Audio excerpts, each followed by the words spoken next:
الحمد لله رب العالمين. الحمد لله خالق الأزمان والأعمار. الحمد لله التواب الشكور. الحمد لله الحليم الصبور. نحمده سبحانه ونستعينه ونستغفره ونعوذ بالله من شرور أنفسنا ومن سيئات أعمالنا. من يهده الله فلا مضل له ومن يضلل فلا هادي له. وأشهد أن لا إله إلا الله وحده لا شريك له وأشهد أن محمدًا عبده ورسوله. بلغ الرسالة وأدى الأمانة ونصح الأمة وتركنا على المحجة البيضاء ليلها كنهارها لا يزيغ عنها إلا هالك. أما بعد، فإن أصدق الحديث كتاب الله، وخير الهدي هدي محمد صلى الله عليه وسلم، وشر الأمور محدثاتها، وكل محدثة في هذا الدين بدعة، وكل بدعة في الدين ضلالة، وكل ضلالة في النار.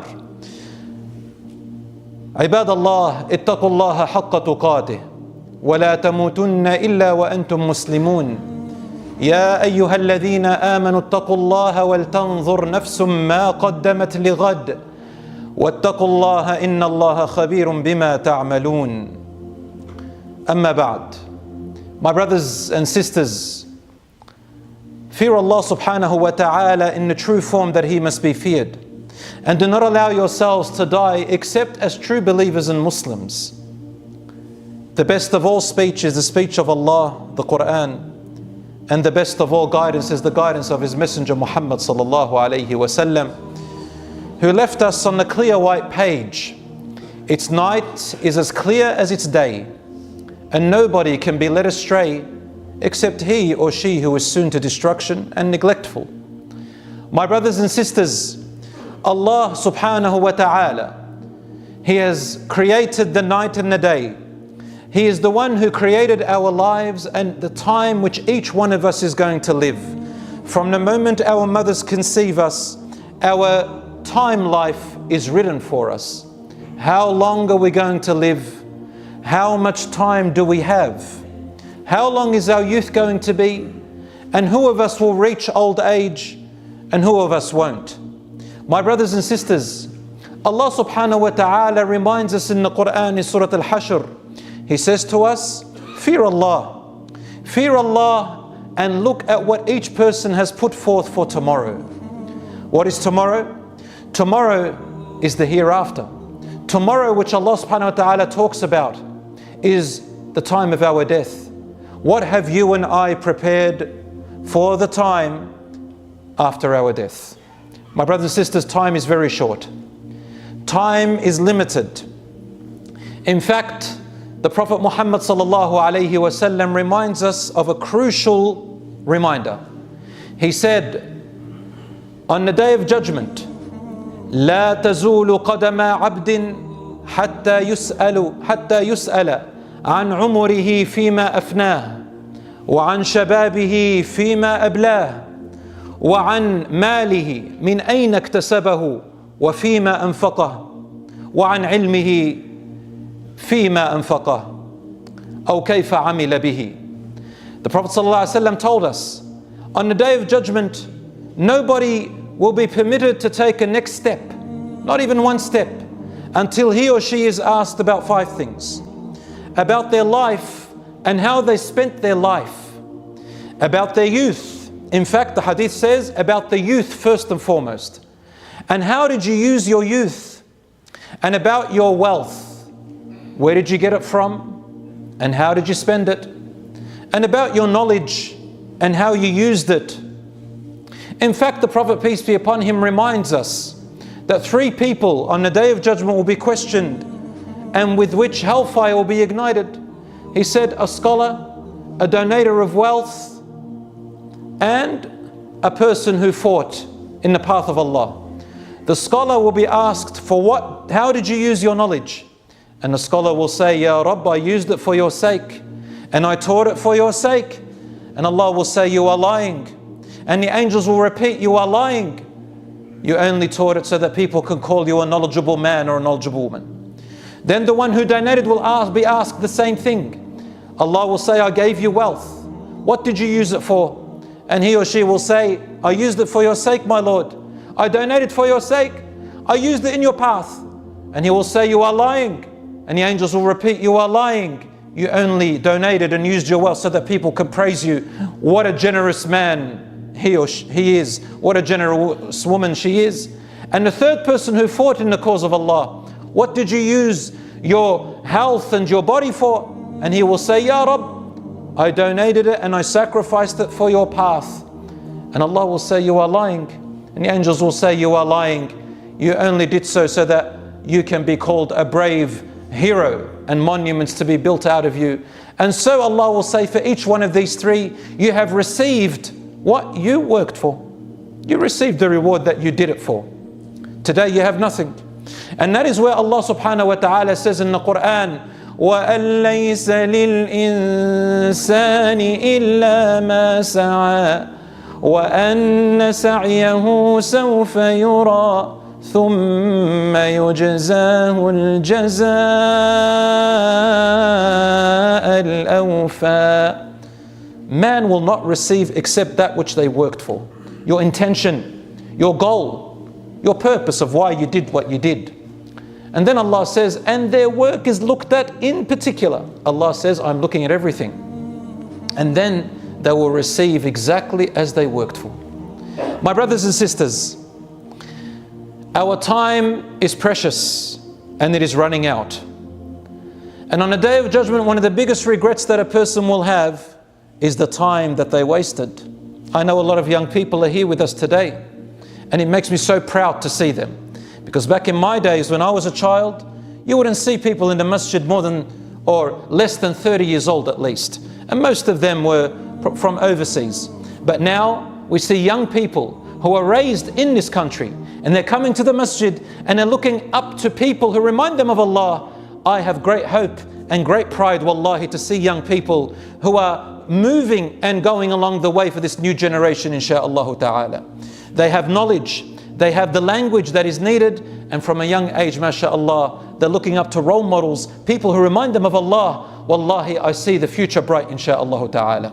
So welcome my young brothers and sisters especially, but I have to give you a reminder. Your youth and your knowledge which Allah has given you, the time which He has given you is precious. How are you going to use it? Don't waste it. The Prophet ﷺ, he used to remind his young companions the following things. And who do you think the young companions were around the Prophet ﷺ? When people talk about Sahabas, they think old people. They think 40, 50, 60 years old. 40 is not that old, but they think older. But when you look at the companions' ages, majority of them were very young. They were not even past 20 years old. Many of them were teenagers. Would you believe that? Many of them were teenagers. You have a number of them that are mentioned so often, like Abdullah ibn Abbas, Abdullah ibn Mas'ud. For example, Ali radiallahu anhu, all of them were usually about 10, 12, 11, 14 years old. Rasul sallallahu alaihi wasallam, when he talked to his companions, he loved to guide them, these young companions. And he used to say, for example, he said to them, من سن في الإسلام سنة حسنة فله أجرها وأجر من عمل بها غير أن أجره لا ينقص منه شيء. Rasul sallallahu alaihi wasallam, he said that whoever starts a good initiative, something good that benefits people, fil Islam, in Islam, meaning that in accordance with what pleases Allah subhanahu wa ta'ala. What did we learn in Islam that pleases Allah? Whoever after Islam starts and initiates something that is beneficial and good, he or she will have its reward. And they will have the reward of anybody who copies and continues in what you initiated until the end of time. In another hadith it says, so long as people are acting on it, you will still continue to receive the reward of people acting on it until someone stops. Except that your reward and their reward will not be diminished, meaning that just because somebody did the action which you started, it doesn't mean that their reward comes to you and they lose out. No, they get the reward, you get double, triple, quadruple. It's like an investment that you invest in. It continues to grow for you even after you die. So think, brothers and sisters, not only in this world, but what will you leave behind? What is the legacy that you leave behind? Allah subhanahu wa ta'ala says in the Quran, إنا نحن نحيي الموتى ونكتب ما قدموا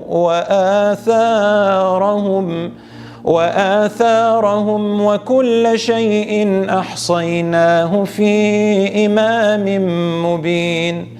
Allah says in Surah Yasin, it is us, it is we, meaning Allah subhanahu wa ta'ala, who gives back life to the dead on the day of judgment.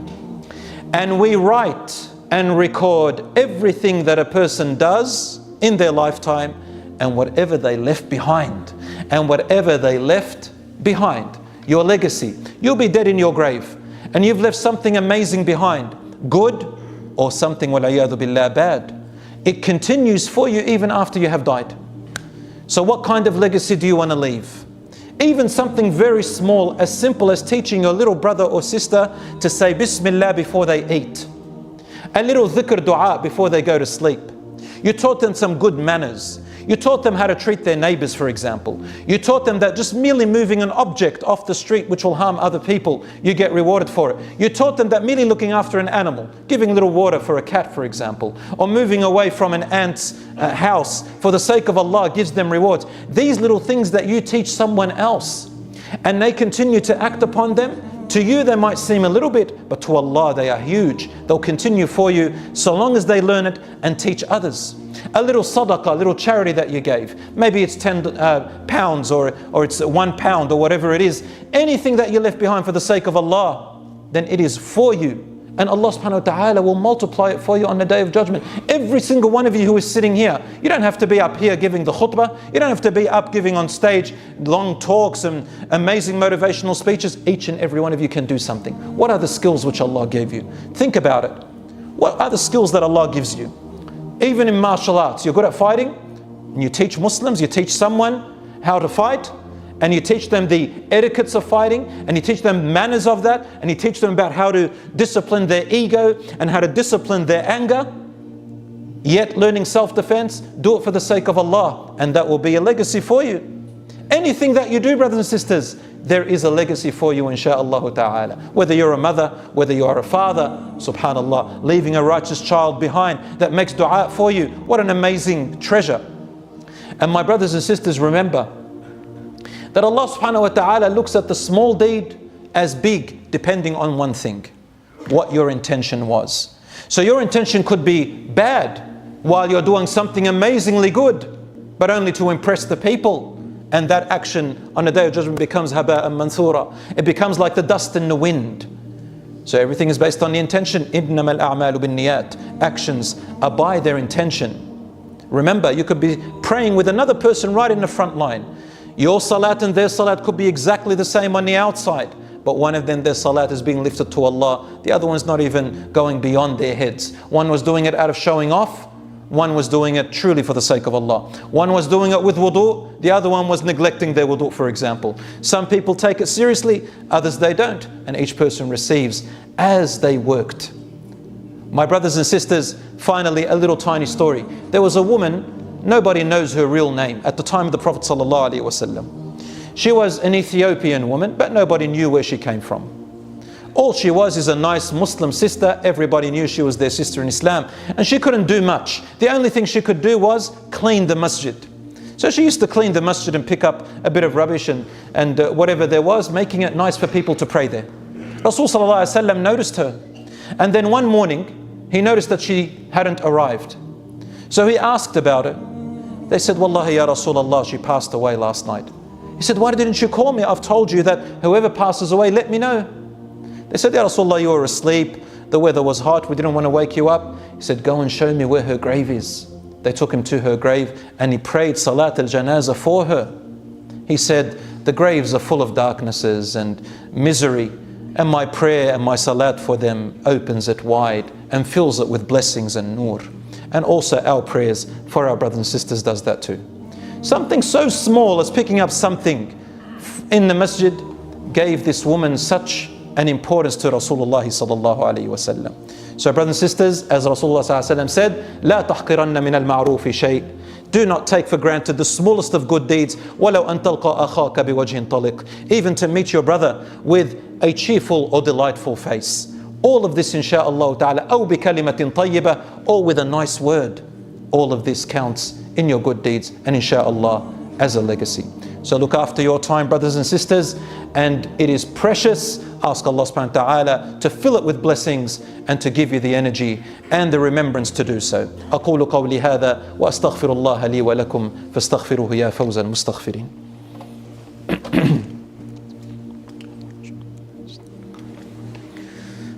الحمد لله على إحسانه والشكر له على توفيقه وامتنانه والصلاة والسلام على من لا نبي من بعده وعلى آله وصحبه أجمعين ومن سار على هديه إلى يوم الدين.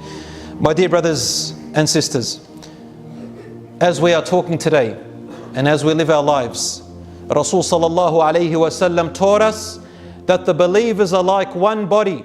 If one of them is in pain, one part of your body is in pain, the rest of it stays up in the middle of the night as if it is stricken with fever, it will not be able to sleep.